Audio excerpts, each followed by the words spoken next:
Hai teman-teman semua, Assalamualaikum warahmatullahi wabarakatuh. Pada slide kali ini kita akan membahas tentang dispositional domain atau domain pertama dari 6 domain tentang yang dibahas dalam psikologi kepribadian, gitu ya. Nah, sebelumnya di pertemuan yang lalu kita sudah membahas domain apa saja sih atau permasalahan apa saja sih yang sebenarnya ditemukan dalam konsep psikologi kepribadian. Kemudian konsep psikologi kepribadian ini akhirnya dijelaskan dalam bentuk 6 domain. Nah, domain yang pertama adalah dispositional domain. Oke, kita akan lebih banyak membahas tentang fokus pada dispositional domain. Sekarang, apa itu dispositional domain? Oke, jadi dalam hal ini kita perlu melihat kepribadian, gitu ya. Dispositional domain ini berkaitan dengan aspek-aspek kepribadian yang seperti apa, gitu ya. Aspek kepribadian yang membuat orang berbeda satu dengan yang lain. Kemudian relatif konsisten terhadap situasi. Kemudian stabil dari waktu ke waktu. Misalnya sejak kecil ramah dan setiap hari ramah, artinya terus-menerus stabil. Kemudian baik di kantor, di rumah, terhadap teman lama ataupun teman baru tetap ramah, maka itu disebut sebagai suatu hal yang konsisten. Nah, istilah disposisi ini mengacu pada kecenderungan yang melekat untuk berperilaku dalam cara tertentu. Istilah trait digunakan secara bergantian dengan istilah disposisi. Jadi kalau misalnya teman-teman ketemu dengan kata disposisi dan bertemu dengan kata trait, maka kurang lebih makna atau definisi dari disposisi ataupun trait itu dianggap sama. Baik, ini sebenarnya ketika kita membahas tentang domain disposisional, kita akan menemukan beberapa pertanyaan nih yang berkaitan tentang kepribadian. Ketika kita mempelajari tentang ciri-ciri kepribadian atau dispositional personality atau trait personality, maka kita akan bertemu dengan 3 pertanyaan. Biasanya itu pertanyaannya itu seputar seperti ini. Bagaimana caranya kita membangun konsep tentang sifat? Jadi kalau dalam ilmu biologi, konsep kunci yang dibahas itu atau yang ditemukan adalah konsep spesies gitu kan. Nah, dalam konsep biologi ini spesies dapat diartikan dengan sebuah istilah tertentu.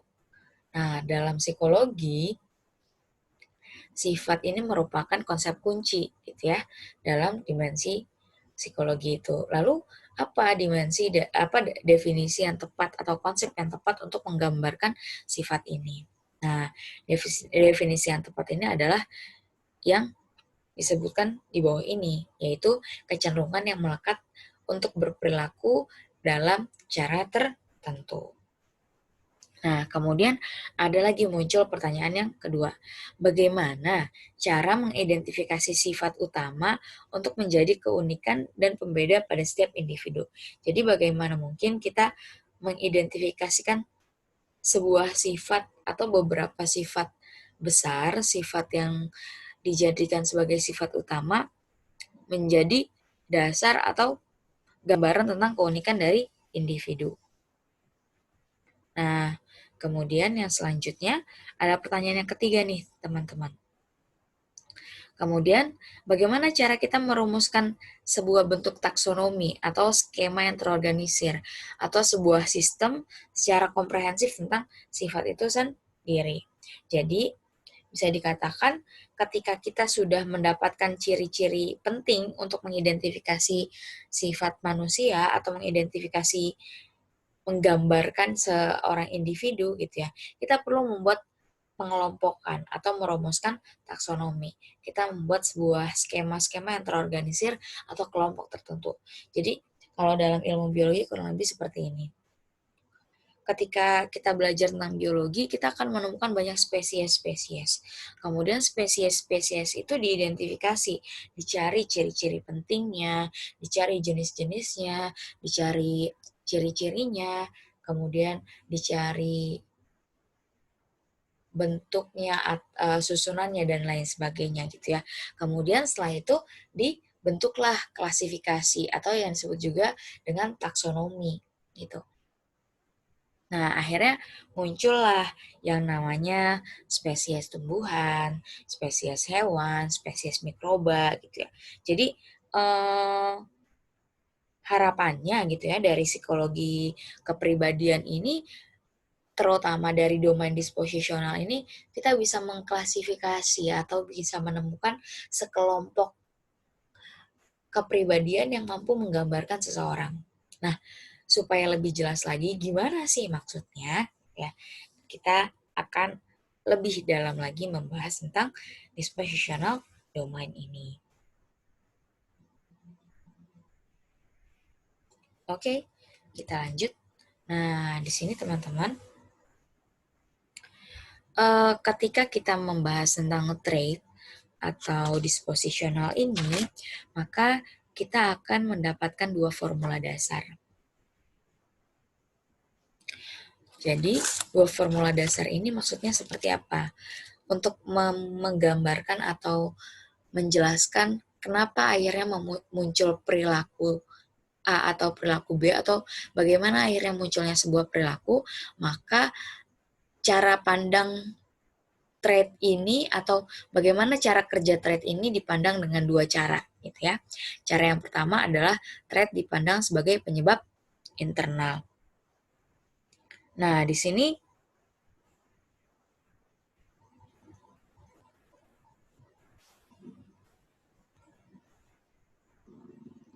trait dianggap sebagai ringkasan deskriptif dari formula dasar ini. Trait dianggap sebagai rangkaian deskriptif dari diri seseorang tanpa, mohon maaf, jadi untuk yang bagian yang sebelah sini,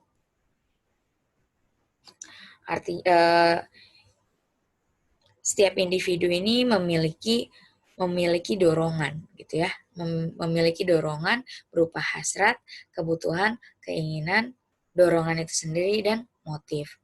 Nah, trait sebagai penyebab internal itu mengacu pada perangkat internal yang menyebabkan seseorang bertindak dengan cara tertentu. Trait-trait tersebut tetap ada meskipun tidak diekspresikan dalam perilaku. Jadi teman-teman, maksudnya seperti ini. Trait sebagai penyebab internal itu digambarkan bahwa dalam diri kita itu kita punya hasrat gitu ya, kebutuhan, keinginan, dorongan, dan motif, sehingga akhirnya memunculkan atau menjadi penyebab dari tingkah laku atau cara bertindak seseorang gitu ya. Namun trait-trait atau dorongan-dorongan ini atau yang berupa ini nih, hasrat, kebutuhan, keinginan, dorongan, dan motif ini tidak selamanya muncul dalam bentuk perilaku gitu ya. Nah, contohnya seperti ini. Misal, ada seseorang yang sangat memiliki hamburger gitu ya. Sangat menyukai hamburger. Sangat menyukai cola gitu kan. Dia punya hasrat, punya kebutuhan, punya keinginan, dan punya dorongan. Gitu. Idealnya, ketika dia memiliki hasrat, kebutuhan, keinginan, dan dorongan serta motif tersebut, otomatis kalau misalnya dia lewat McDonald atau KFC atau tempat-tempat yang menyediakan hamburger dan cola, maka dia akan mampir dan bukan memesan menu yang lain kecuali menu hamburger dan cola. Kenapa? Karena dia punya hasrat, punya keinginan, punya dorongan bahwa untuk mendapatkan hamburger dan cola tersebut. Namun, perilaku tersebut bisa jadi tidak muncul ketika semisal orang ini sedang diet dan berusaha untuk menurunkan berat badan, sehingga dia berusaha untuk tidak mengungkapkan keinginannya dalam bentuk perilaku. Jadi, dia menahan diri agar dia tidak memenuhi kebutuhan dan keinginan untuk memakan hamburger dan cola tersebut. Itu contoh dari trait sebagai penyebab internal. Nah, sekarang kita lanjut. Ada lagi formula yang kedua nih, yaitu trait sebagai rangkuman deskriptif. Nah, trait sebagai rangkuman deskriptif ini dijelaskan bahwa trait ini semata-mata hanya untuk menjelaskan seseorang dan tidak berasumsi tentang apakah trait itu internal atau bisa menjadi penyebab. Dalam hal ini, trait disebut sebagai kategori perilaku. Oke, untuk lebih memahami trait sebagai rangkuman deskriptif ini, kita langsung pada contohnya saja ya. Kalau sebelumnya, formula yang pertama, trait sebagai penyebab sifat penyebab internal, trait ini digambarkan sebagai penyebab munculnya perilaku. Tapi kalau yang di sini, trait ini hanya untuk menjelaskan pribadi seseorang aja. Misal, ada seseorang yang cemburu gitu ya. Nah, cemburu ini disimpulkan berdasarkan perilaku-perilaku gitu. Misal, seseorang laki-laki ini langsung melotot kepada laki-laki lain yang mencoba untuk menggoda pacarnya. Kemudian dia akhirnya menuntut pacarnya, menuntut perhatian dan waktu yang banyak dari pacarnya. Kemudian dia juga mengomel ketika dia tidak diprioritaskan dari pria lainnya.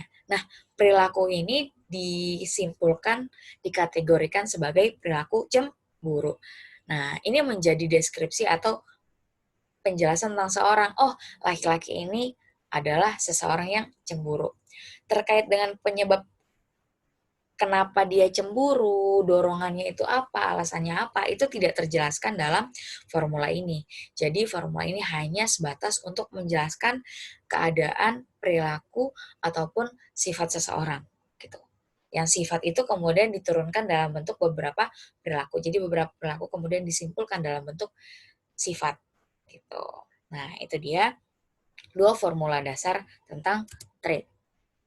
Oke. Nah, di sini akhirnya ketika kita mengidentifikasi trait-trait yang penting, kita perlu menggunakan 3 pendekatan nih, teman-teman. Jadi, kan sifat-sifat itu banyak sekali gitu kan. Lalu gimana caranya agar kita itu dapat menentukan trait-trait yang penting? Jadi kalau dalam pertanyaan yang sebelumnya itu, gimana caranya kita mengidentifikasikan sifat-sifat utama? Gitu. Nah, ini ada 3 caranya. Cara yang pertama adalah pendekatan leksikal. Nah, dalam pendekatan leksikal ini, semua perbedaan individu yang penting telah dikodekan dengan bahasa alamiah sehari-hari. Dalam bahasa Inggris, ditemukan 18.000 kata sifat terkait dengan trait. Jadi, dalam hal ini, kita kemudian mengumpulkan gitu ya sifat-sifat dalam bahasa Inggris itu ternyata ditemukan bahwa ada 18.000 kata. Nah, kemudian trait-trait dalam bahasa sehari-hari itu penting untuk berkomunikasi dengan orang lain. Jadi, trait-trait ini muncul dan menjadi suatu hal yang penting ketika kita akan berkomunikasi dengan orang. Karena kita akan mendeskripsikan seseorang atau kita akan menceritakan sebuah sifat atau trait tertentu, maka nama-nama atau istilah-istilah trait itu sangat familiar dalam kehidupan kita sehari-hari. Akhirnya, ketika kita melakukan identifikasi atau menentukan trait-trait yang utama atau sifat-sifat utama, sifat-sifat yang penting atau trait-trait yang penting itu, kita bisa menggunakan 2 cara, yaitu dengan menggunakan synonym frekuensi atau cross-cultural universality. Nah, sinonim frekuensi ini atau yang disebut sebagai frekuensi sinonim ini maksudnya adalah trait-trait yang dominan atau trait-trait yang dianggap penting itu pasti memiliki persamaan kata, persamaan sifat yang memiliki ciri yang sama gitu ya.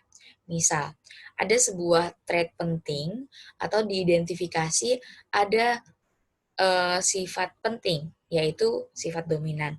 Nah, sifat dominasi, mohon maaf.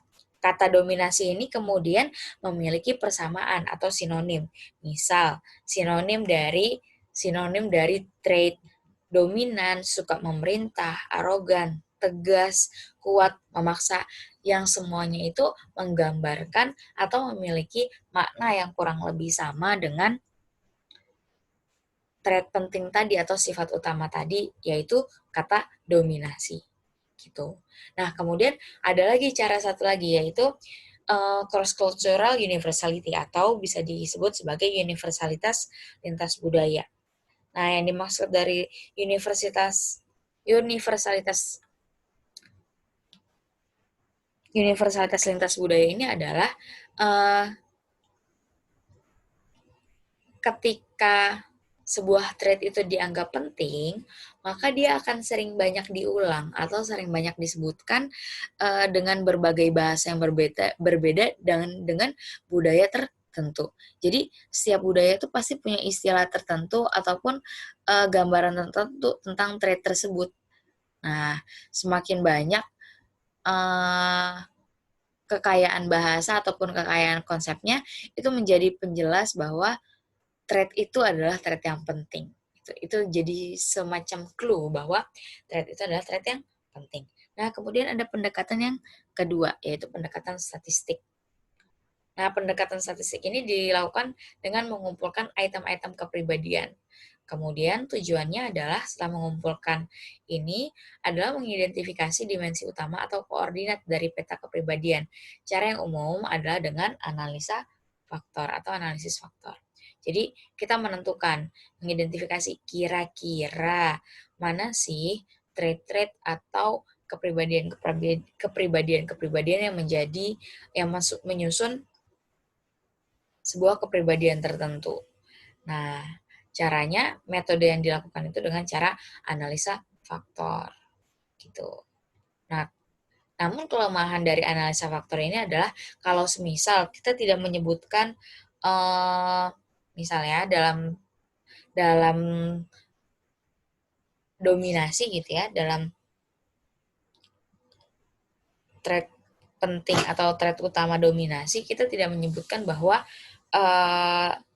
tidak menjadikan suka memerintah itu dalam pendekatan ini atau dalam penelitian ini. Maka yang terjadi ya ciri atau suka memerintah itu tidak masuk menjadi bagian dari sifat atau sifat utama si dominasi ini. Nah, yang pendekatan statistik ini menggunakan penelitian kuantitatif, di mana kita membutuhkan banyak orang untuk akhirnya melakukan identifikasi gitu ya dengan analisa faktor itu. Jadi analisa faktor ini dan pendekatan statistik ini adalah pendekatan yang dilakukan dengan penelitian. Nah, kemudian ada lagi pendekatan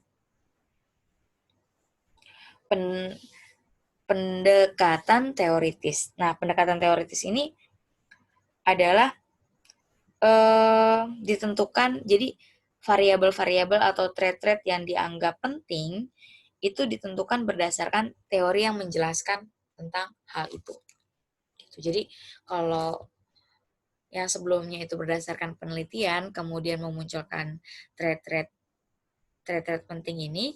Nah, kalau pendekatan teoritis ini mengacu kepada teori. Nah, ini dia. Teori menentukan dimensi perbedaan individu mana yang penting. Gitu. Jadi tadi berdasarkan teori tersebut kemudian, semisal Maslow memandang penting perbedaan individu dalam hal aktualisasi diri, maka itu yang menjadi dasar dari perbedaan individu atau kepribadian seseorang itu didasarkan pada aktualisasi diri. Nah, dalam hal ini teman-teman, pendekatan leksikal, statistik, dan teoritis ini sebenarnya saling melengkapi satu dengan yang lain. Gitu. Dalam beberapa teori atau dalam beberapa bentuk pengelompokan atau yang kita sebut tadi taksonomi gitu ya, bisa jadi pendekatan awalnya itu menggunakan pendekatan leksikal, atau bisa jadi dimulai dengan pendekatan teoritis, kemudian dikuatkan dengan pendekatan statistik atau pendekatan leksikal. Artinya, eee, identifikasi trait-trait penting ini bisa jadi tidak hanya dilakukan dengan satu pendekatan saja, tapi bisa dilakukan dengan berbagai pendekatan yang lain untuk menguatkan dan saling melengkapi dari identifikasi trait penting ini, gitu. Oke, di sini dia ada taksonomi kepribadian. Jadi, akhirnya gitu ya, dalam domain ini, dalam dispositional domain ini ada 4 jenis atau ada 4 varian pembuatan taksonomi kepribadian itu. Jadi, kan tadi taksonomi kepribadian tuh kayak spesies-spesies gitu kan. Nah, ini ada beberapa orang yang mencoba mengelompokkan spesies-spesies ini, atau ada beberapa teori, beberapa konsep yang akhirnya mencoba merumuskan taksonomi-taksonomi kepribadian ini. Gitu. Nah, ini ada Eysenck yang dia menjelaskan tentang Eysenck hierarchical model of personality, kemudian ada circumplex, itu tentang adalah teori circumplex taxonomies of personality, ada five factor model, dan the Hisako model. Nah, kita akan bahas satu persatu. Oke, Eysenck hierarchical model of personality. Jadi di sini Eysenck mencoba mengembangkan model kepribadian berbasis trait yang diyakini dapat diwariskan dan kemungkinan punya dasar psikofisiologis, gitu ya. Jadi ini adalah asumsi dari model kepribadian yang disebutkan oleh Eysenck. Nah, 3 trait utama yang memenuhi kriteria ini adalah, jadi ini pembagian taksonomi dari Eysenck itu dibagi menjadi 3, yaitu ekstraversi, introversi, lambangnya adalah E, kemudian neurotism dan stabilitas emosi adalah N, dan psikotism itu P. Nah, di sini traits ini, ENP ini disusun secara hierarkis, di mana level teratas dari 3 trait tersebut terdiri dari 3 jenis trait ini, di mana trait yang lebih sempit berada pada trait level kedua, kemudian level ketiga berupa tindakan yang bersifat kebiasaan. Jadi level ketiga dari susunan ini berupa kebiasaan. Nah, untuk lebih jelasnya tentang Eysenck hierarchical model of personality ini akan menjadi pembahasan dari pembahasan presentasi dari teman-teman yang ada di kelompok 1 di pekan depan. Jadi mohon untuk kelompok 1 di pertemuan pekan depan bisa dipersiapkan dengan baik. Oke, kita lanjut. Nah, ada Circumplex Taxonomy of Personality. Ini dicetuskan oleh Timothy Leary dan Jerry Wiggins yang menggunakan lingkaran dalam menjelaskan trait ini. Wiggins fokus pada trait interpersonal yang didefinisikan sebagai interaksi antara orang yang melibatkan pertukaran sosial. Nah, dalam hal ini, dalam Circumplex Taxonomy of Personality disebutkan bahwa interaksi bisa dikatakan personality ini trait ini muncul disebabkan dari ciri-ciri interpersonal. Jadi ciri-ciri interpersonal itu adalah bentuk nama lain dari interaksi antara orang yang melibatkan pertukaran sosial ini. Nah, dalam hal ini perilaku interpersonal ini akhirnya memiliki 2 sumber daya, gitu ya. Ini dia, 2 sumber daya yang mendefinisikan pertukaran sosial adalah cinta dan status. Jadi, ketika kepribadian seseorang itu munculnya itu berdasarkan interaksi antar orang yang melibatkan pertukaran sosial ini. Dan yang menjadi pertimbangan dari kemunculan kepribadian tersebut adalah cinta dan status. Cinta itu berkaitan dengan kesukaan atau keinginan kita untuk membahagiakan orang lain, dan status ini berkaitan dengan konsekuensi sosial yang muncul dari perilaku yang muncul akibat interaksi tersebut. Itu dia Search Complex Taxonomy of Personality yang dijelaskan oleh Timothy Leary dan Jerry Wiggins. Oke, kita lanjut. Nah, di sini ada 5 factor models yang insya Allah akan dipresentasikan, dibantu dijelaskan dalam presentasi teman-teman di kelompok 2 gitu ya. Nah, di sini pendekatan 5 factor models ini didasarkan pada pendekatan leksikal dan statistik. Nah, di sini perintisnya ada banyak. Di awal 5 factor ini dirintis oleh Alport, kemudian dikembangkan oleh Kettle, Goldberg, dan McCrae dan Costa. Di sini akhirnya trait utama itu dibagi menjadi 5, yaitu extraversion, agreeableness, conscientiousness, emotional stability, intellect, or imagination. Gitu ya. Jadi ada 5 trait ini. 5 trait utama. Nah, trait 5 factor models ini cukup terkenal karena akhirnya dalam jangka waktu yang cukup lama, banyak sekali penelitian yang mencoba untuk mengembangkan konsep ini. Gitu ya.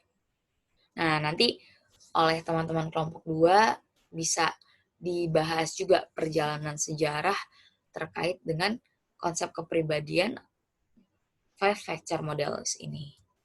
Oke, yang terakhir adalah Hisako models. Jadi, sama Hisako models ini juga menggunakan pendekatan leksikal pada 7 bahasa. Jadi, kalau sebelumnya ada 5 yang ini gitu ya, 5 factor models, dia pakai leksikal dan pakai statistika. Kalau yang ini pakai leksikal aja, namun pada 7 bahasa. Nah, di sini Hexagon Models menemukan ada satu lagi trait selain 5 trait pada Big Five, yaitu adalah honesty, humility. Honesty, humility ini mencangkup sejumlah trait seperti jujur, tulus, dapat dipercaya, tidak egois, lawannya adalah sombong, serakah, dan egois. Jadi ada perbedaan antara Hisako Models dengan Big Five Models, yaitu terletak pada honesty, humility. Nah, model dari Hisako ini, atau kurang lebih taksonomi utama atau trait utama dari Hisako Models ini, ada Hisako, yaitu humility, honesty, kemudian ada emotionality, kemudian ada extraversion, kemudian ada agreeableness, ada conscientiousness, dan openness to experience. Jadi lebih banyak ya daripada yang dikembangkan oleh Alport tadi. Nah, perluasan model 5 faktor menjadi model Hisako merupakan kemajuan dan perkembangan yang dinamis dalam psikologi kepribadian.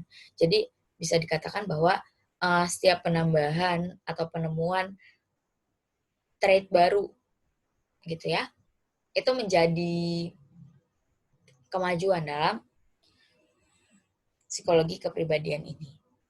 Baik, kita lanjut lagi.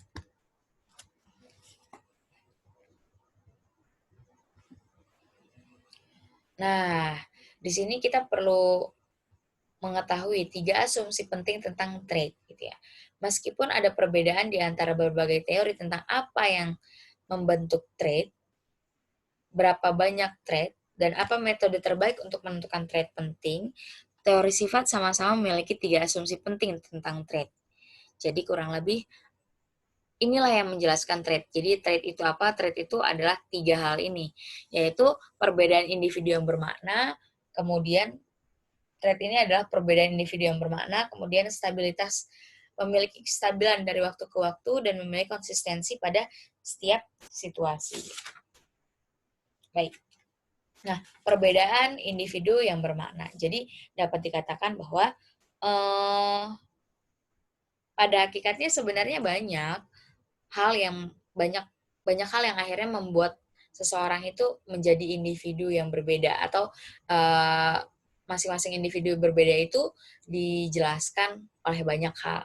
Nah, dalam hal ini, trait yang menjadi perbedaan individu yang bermakna ini adalah trait-trait yang seputar dengan kepribadian saja, gitu ya, tidak seputar dengan yang lain. Ada juga yang membedakan, ada juga istilah yang membahas tentang perbedaan individu yang disebut sebagai psychological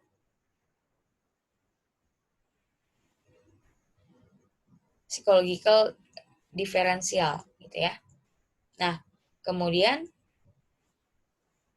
ada lagi stabilitas dari waktu ke waktu. Yang disebut sebagai stabilitas dari waktu ke waktu ini adalah bahwa seseorang ketika misalnya kita melihat orang, baru mengenali orang tersebut gitu ya. Kita baru mengenali 3 bulan dan kita berpendapat bahwa wow, orangnya ekstrovert banget gitu ya. Dan itu akan terjadi ketika kita mengenali dia 5 tahun kemudian, atau dalam waktu 5 tahun kita tetap mengenali dia dengan sifat yang sama, gitu, dengan trait yang sama. Nah, kemudian ada juga berkaitan dengan konsistensi di setiap situasi. Jadi, gini, ada mungkin kita mengenal seseorang, gini, orang yang kita kenal sangat baik hati, dia tentu akan baik hati dalam semua kondisi, gitu ya. Terus, kalau misalnya kondisinya nggak sama, atau misalnya dia baiknya kondisional, gimana? Apakah itu bisa disebut dengan trait? Nah, dalam hal ini, yang disebut sebagai trait itu adalah dia memiliki konsistensi dari waktu ke waktu. Dan oke, jadi nanti selanjutnya berkaitan dengan apakah mungkin kita itu atau seorang psikolog itu dapat menggambarkan, memastikan, dan memprediksi perilaku seseorang hanya berdasarkan dari tes kepribadian saja. Itu nanti akan kita dibahas di selanjutnya, ya. Oke, nah di sini tingkah laku.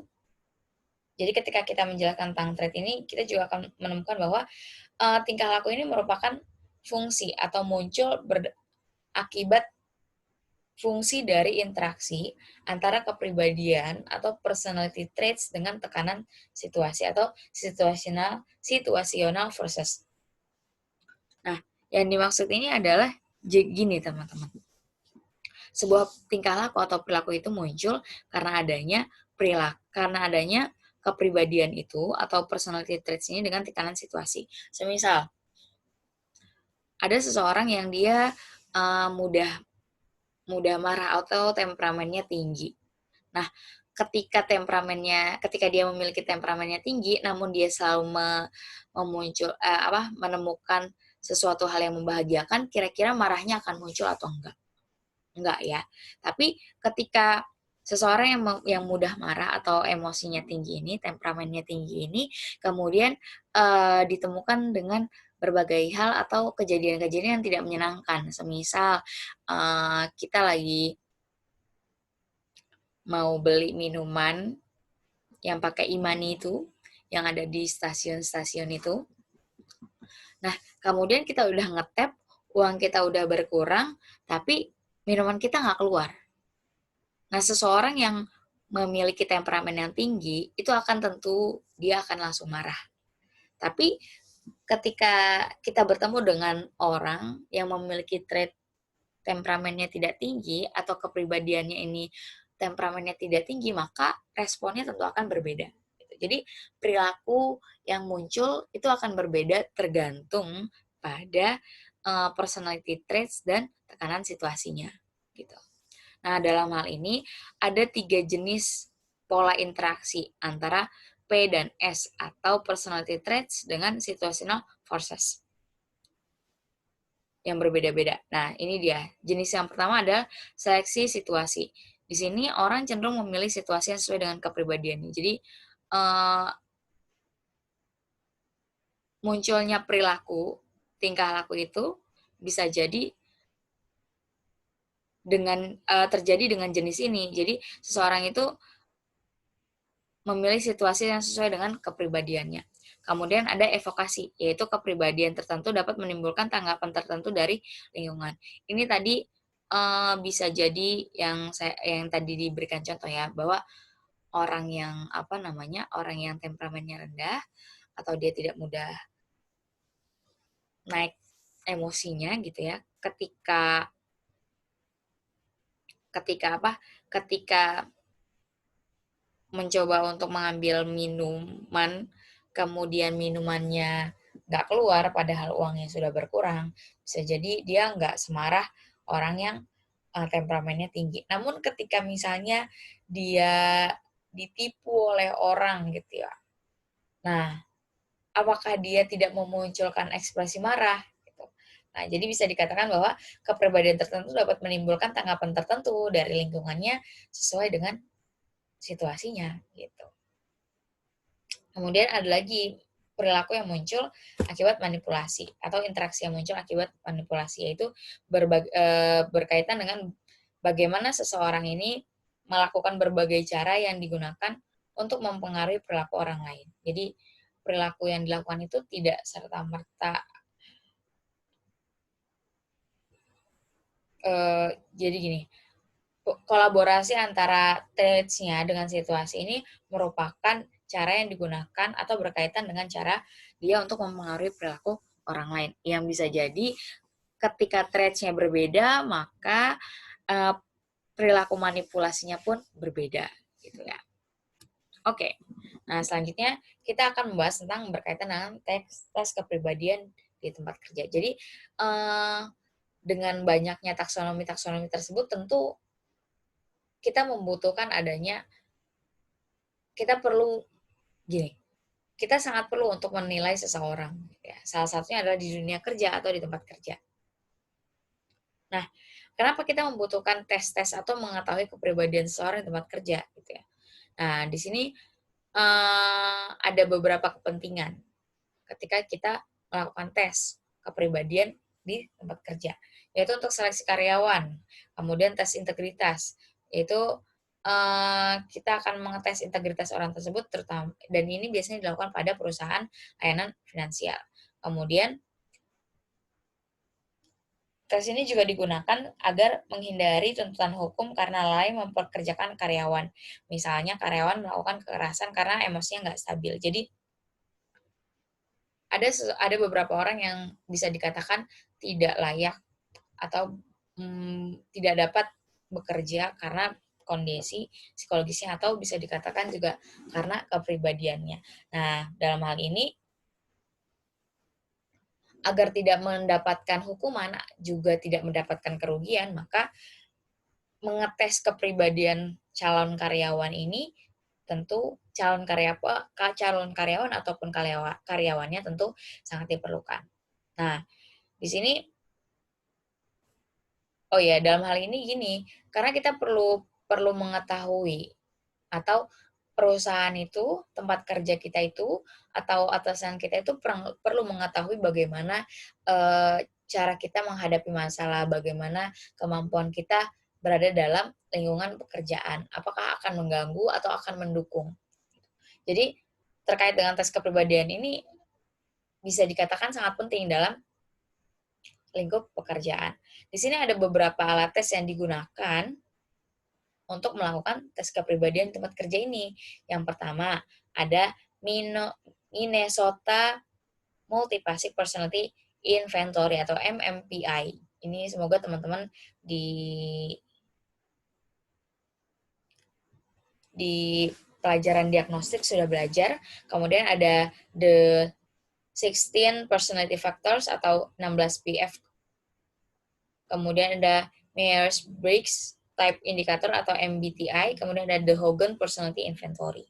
Nah, ini 3 dari alat tes yang digunakan untuk melakukan tes kepribadian di tempat kerja.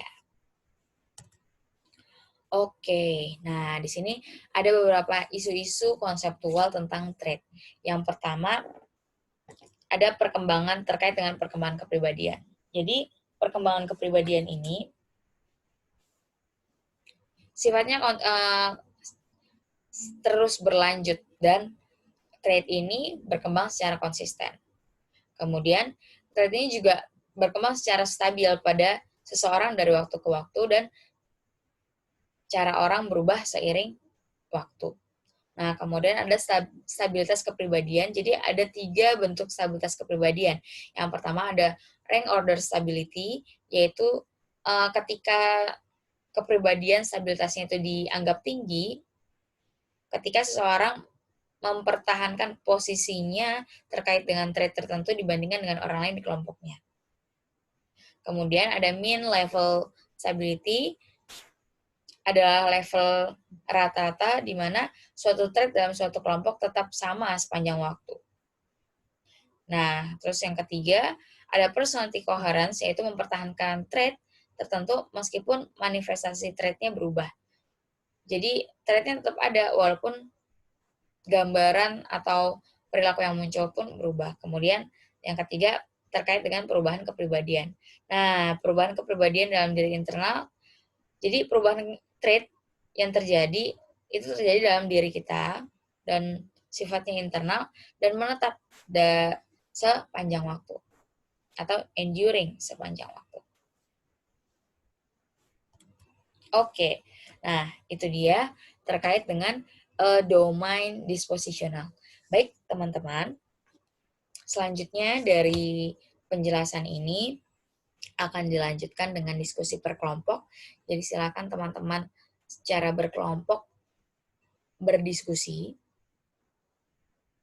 Kelompoknya agar lebih besar, agar diskusinya lebih panjang, ini akan digabungkan menjadi 2. Jadi kelompok 1 dan kelompok 2 itu bergabung menjadi satu kelompok, kemudian kelompok 3 dan 4 jadi satu kelompok, 4 dan 5 dan 6.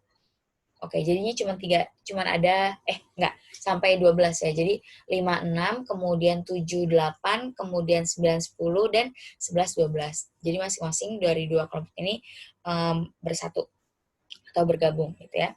Nah, di sini ada beberapa pertanyaan yang silahkan didiskusikan oleh teman-teman. Yang pertama,